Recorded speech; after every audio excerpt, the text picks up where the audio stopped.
Está súper interesante el cara a cara de hoy porque, como sabemos, ayer estuvimos discutiendo tres decisiones específicamente del Congreso de la República, tres aprobaciones de proyecto de ley. Conversamos con un magistrado del Tribunal Constitucional que explicó, por ejemplo, el caso de los peajes, que ya ha sido rechazado por inconstitucionalidad. Y hoy el defensor del pueblo, Walter Gutiérrez, señala que de saque la norma, la ley aprobada para el retiro de hasta 4.300 soles en la ONP por parte pues, de los aportantes, de esa que va a ser considerada inconstitucional y que además pues, afecta un derecho fundamental, esencial, que es el derecho a las pensiones. Vamos a conversar con el defensor del pueblo, Walter Gutiérrez, para abundar y que nos explique y ver, además, si es que hay otras decisiones también controversiales del Congreso de los últimos días que podrían tener pues, consecuencias complicadas. Defensor, un gusto verlo, escucharlo. ¿Cómo está? Enrique, ¿cómo está? Buenas noches. ¿Cuál es el sentido de este comunicado tan contundente que ha publicado hoy la Defensoría del Pueblo? Bueno, en primer lugar quisiera decir que la semana pasada nosotros enviamos una carta abierta al presidente de la República donde solicitábamos que el Ejecutivo reconduzca su estrategia de combate contra la pandemia. Porque la Defensoría es un colaborador crítico, es decir, apoya a los poderes del Estado, pero desde cierto distanciamiento del poder. Ahora nos ha tocado también hacer más o menos lo mismo, pero esta vez con el Congreso, porque consideramos que la norma que se ha dado, si bien es cierto, puede tener un propósito noble, bien intencionado, es evidente que resulta contraproducente. Es verdad, como dice el comunicado, que hay un problema. Hay adultos mayores, personas mayores de 65 años, que han cotizado durante años, algunos incluso hasta cerca de los 20, no han llegado a los 20 años, y no tienen ningún tipo de prestación, ningún tipo de retribución. Ahí hay un problema, esto es injusto y hay que resolverlo. Pero también hay que tener en cuenta que este es un problema, hay un problema estructural en el sistema, porque es un sistema que está desfinanciado y que todos los años el Estado, es decir, todos los ciudadanos, tenemos que, con nuestros impuestos, solventar el déficit que genera este sistema. Y precisamente por eso se ha creado una comisión multipartidaria y además de otros actores también políticos para darle una solución y generar un nuevo diseño que genere prestación para todos, pero que también al mismo tiempo lo haga sostenible desde el punto de vista económico. Entonces, en ese contexto, dar una norma como esta no suma, no contribuye a una solución, pero evidentemente esto no elimina el problema. El problema existe y tanto el Congreso como el Ejecutivo tienen que hacer esfuerzos para ponerse de acuerdo y encontrar una solución. El artículo 78 y el artículo 79 de la Constitución también son mencionados en el comunicado y esto se refiere al tema del equilibrio financiero. ¿Por qué se estaría rompiendo o por qué se estaría yendo contra estos artículos de la Constitución? Probablemente pareciera heterodoxo que la Defensoría del Pueblo mencione el equilibrio presupuestal, porque pareciera que esta es una tarea o un asunto de economistas, un asunto de financistas, o de repente el presidente del Banco Central de Reserva y no el defensor del pueblo. Lo que pasa es que los recursos son finitos, no es que sean infinitos. Y entonces el presupuesto de la República sirve para solventar otros derechos, como la salud, como la educación, como la infraestructura de distintos servicios. Y entonces, si usted rompe el equilibrio presupuestal, es evidente que afecta otros derechos. Y precisamente por eso es que el Congreso no tiene iniciativa de gasto, porque es un órgano político y a menudo existe la tentación de generar gasto. Y por eso la norma ataja, detiene la posibilidad de que los congresistas puedan generar gasto y romper el equilibrio presupuestal. Entonces, ahí esta norma es flagrante y manifiestamente inconstitucional porque rompe el equilibrio presupuestal, porque genera desoye esta norma que prohíbe la generación de gasto y porque además violenta también el principio de legalidad presupuestal. Es decir, con una norma ordinaria usted no puede cambiar, digamos, toda la norma general de presupuesto. Entonces, como usted ve, está lamentablemente preñada de inconstitucionalidades y inexorablemente va a ser declarada inconstitucional. Entonces yo lo que creo es que el Congreso tiene que hacer política con mayúsculas, política en el sentido noble del término, es decir, tiene que buscar un acuerdo entre el Ejecutivo y ellos, es decir, el Congreso, porque el propio Tribunal Constitucional y la Constitución dice que ambos están obligados a ponerse de acuerdo. Esto se llama principio de colaboración. ¿Para qué? Para que los derechos se realicen, se materialicen. Y en un contexto como este, más todavía. Porque usted a un problema de crisis sanitaria, crisis económica, crisis alimentaria, no le va a sumar una crisis política. Entonces, yo diría, y ese es el propósito de la Carta, yo diría que ambos poderes del Estado tienen que buscar un espacio para poder hallar puntos de encuentro y encontrar una solución tanto para el problema al que me he referido inicialmente como para el problema estructural que ya tiene que ver con el rediseño del sistema. Ahora, hay una compleja relación ahí, defensor, porque, digamos, el Congreso, y ya me muevo en otra esfera, ¿no? Primero hay un impulso casi humano de los ciudadanos de si puede acceder a liquidez, hacerlo, ¿no? Sobre todo en estas circunstancias, a pesar de que se dé en un contexto populista. Y de otro lado, vemos hoy una encuesta de Ipsos, donde se ve que el Congreso ha sumado 4 puntos a su popularidad, que no será un salto cuántico, pero para los niveles parlamentarios algo es algo. Y ese algo es algo está relacionado muy seguramente con esta tentación populista que siempre está flotando en el ambiente y que sin duda en un momento, insisto, como el de la pandemia, puede tener, digamos, resonancia en parte de la población. Usted cuando reclama política con mayúsculas, reconozcamos que es un escenario complicado para que esto pueda imponerse. Sí, a ver, yo creo que hay que entender que violar la Constitución no es simplemente desoír un conjunto de páginas, un cuaderno cualquiera. Violar la Constitución tiene dos impactos muy significativos. Va a tener impactos sociales, impacto en los derechos y desde luego impacto en la economía. Cuando nosotros nos divorciamos, rompemos amarras con la Constitución, lo que va a generarse es un problema económico en el fondo, porque no va a haber inversión ni nacional ni extranjera. Vamos a horadar el presupuesto de la República y tarde o temprano lo vamos a pagar todos.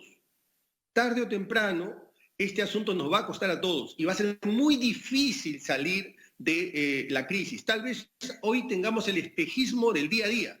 Es decir, hoy pareciera que estoy saliendo del problema, pero lo que estoy haciendo es hundiéndome más con este tipo de normas. Por eso nosotros con el mayor de los respetos, pero también con la mayor de las firmezas, le decimos al Congreso que entendemos el propósito que tiene esta norma, el sentido noble, como dije hace un momento, pero no es el camino.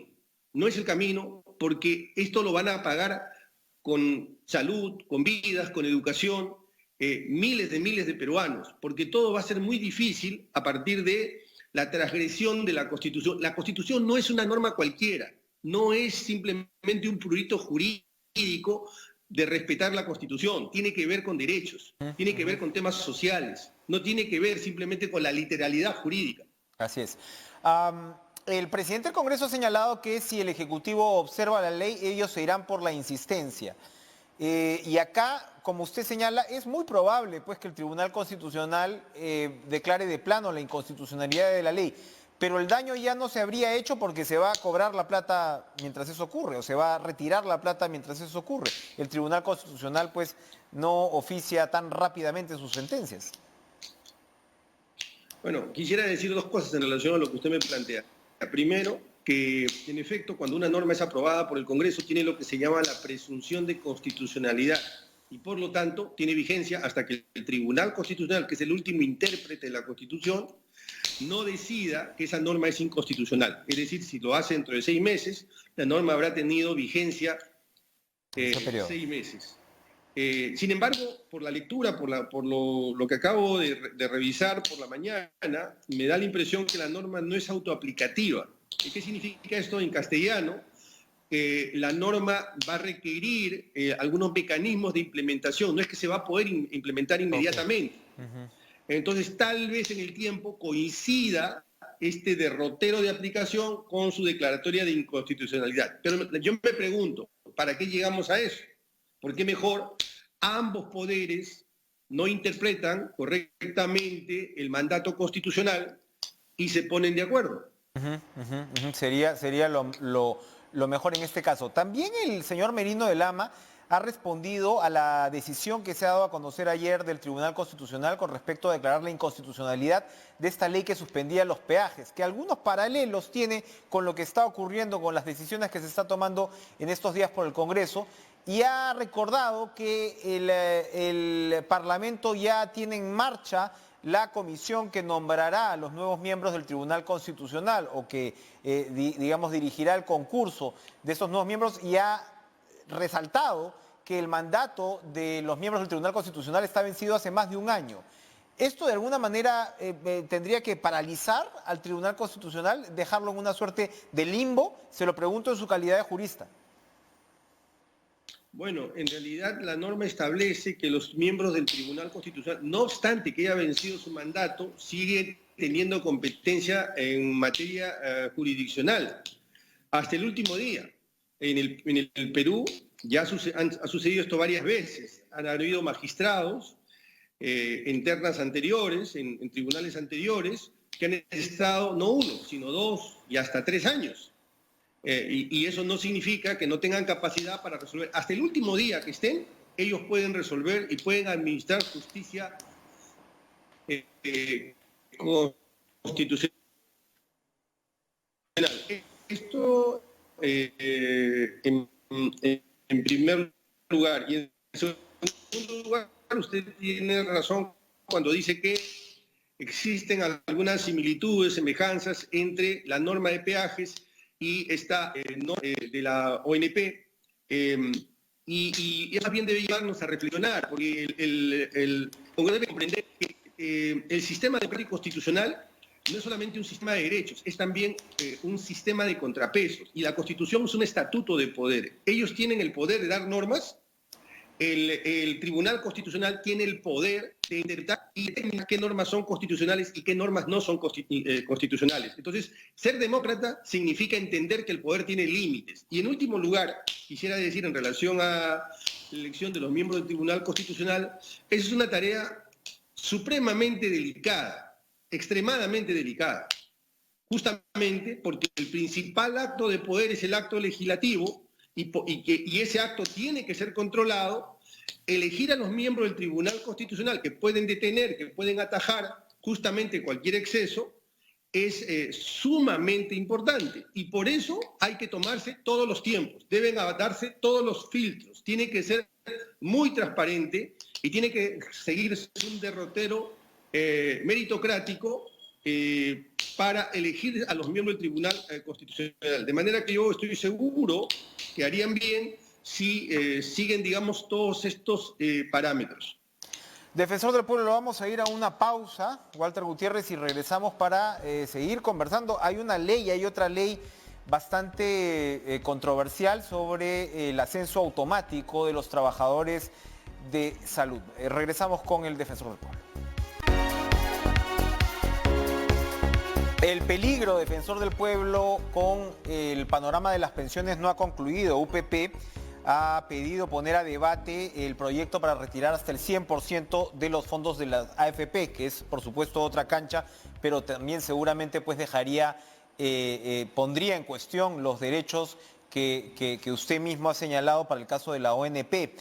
Pero lo que ya se aprobó es la ley de ascensos automáticos para el personal de salud, y allí tanto el MINSA como ESalud han señalado que esto les va a costar literalmente pues un ojo de la cara. Estamos hablando de 2.000 y pico millones de soles en momentos, como sabemos, en que los recursos pues tienen que estar muy orientados hacia la pandemia. ¿Hay alguna opinión formada de la Defensoría del Pueblo sobre esta otra ley aprobada? Bueno, en realidad me parece que es bastante más de la cifra que usted ha mencionado, y eso es solo anualmente, ¿no? Bueno, sí, Perdón, es decir que aproximadamente 2.500 millones de soles sumado entre salud y el MINSA, solamente por el tema pues del sí. traspaso del CAS y este tipo de disposiciones, ¿no? Ujú. Sí, sí. Bueno, desde el punto de vista, a ver, material como desde el punto de vista jurídico, es más o menos también lo mismo. Esta es una norma que está también reñida con la Constitución, contraría la Constitución, porque allí no se toma en cuenta una sentencia del Tribunal Constitucional que es, me estoy refiriendo a la sentencia Huatuco, que habla de el principio meritocrático para el acceso a la carrera pública. Entonces, si el acceder a la carrera pública debe pasar por un filtro meritocrático y no solamente por el mero curso del tiempo. Porque finalmente, si usted está en la carrera pública, usted se ocupa de la cosa pública, sea a través de servicios, sea a través de cualquier tipo de prestación. Y entonces usted al final afecta al ciudadano o su conducta favorece al ciudadano. Y por eso es que acceder a la carrera pública tiene que pasar por un proceso meritocrático y además objetivo. Entonces, el solo paso del tiempo no acredita ni avala la designación en un cargo. Pero además esto violenta el principio de igualdad también. Igualdad tanto internamente, los que ya están en el sistema, porque ¿por qué a unos y por qué no a otros? Porque no es que vaya a poder usted darle una plaza a todos. Y los que están afuera también, porque los que están afuera no van a poder ingresar. Entonces, nuevamente, esto está ligado con la Constitución, y yo entiendo que en una situación plagada de tensiones, de urgencias por la pandemia, todo este tipo de situaciones se presentan nuevamente, con la mejor intención, se pueden generar estropicios que al final complican no solamente el combate en este momento contra la pandemia, sino más adelante poder encaminar al país. Bien. Defensor, muchas gracias por venir a compartir estas reflexiones y advertencias con nosotros esta noche. Encantado. Vamos a ir a